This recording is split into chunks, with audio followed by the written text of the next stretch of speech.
La passiflore s'appelle aussi fleur de la Passion, en l'honneur de sa fleur qui symbolise la Passion du Christ.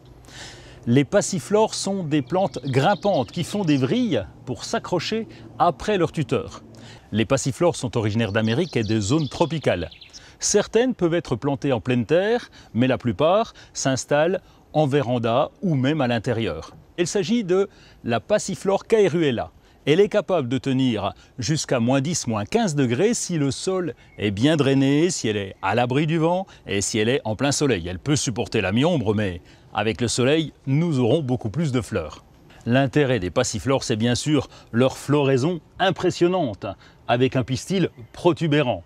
Les fleurs arrivent pendant l'été, à partir du mois de juillet, du mois d'août. Elles peuvent être blanches, crème, rosées, voire un peu bleutées. Il existe même une variété où les fleurs sont toutes blanches. Elles peuvent ensuite produire des fruits orange. Le feuillage est persistant. Il peut être semi-persistant pour les variétés en pleine terre et si l'hiver est particulièrement rigoureux. C'est une plante qui peut pousser jusqu'à près de 5 mètres de haut. Il faut donc un tuteur évidemment bien adapté. On peut l'installer en pergola, sur un grillage ou même en véranda pour simplement séparer deux pièces. Il faut l'installer sur la terrasse dans une situation bien chaude et bien ensoleillée. Si vraiment le froid est très vif, vous pourrez la rentrer l'hiver dans une véranda, toujours en pleine lumière. En ce qui me concerne, je vais la planter dans une balconnière. Vous avez vu qu'elle était profonde, c'est important pour que les racines se développent. Lorsqu'il s'agit d'un contenant comme celui-ci, je vais ajouter des billes d'argile pour faciliter le drainage.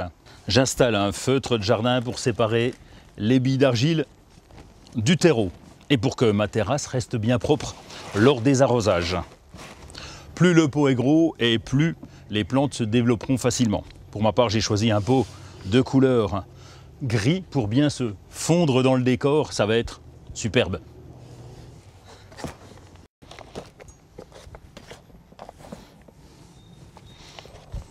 Pour la taille, il suffit de la nettoyer au début du printemps, retirer les branches cassées ou abîmées et redonner lui une forme esthétique.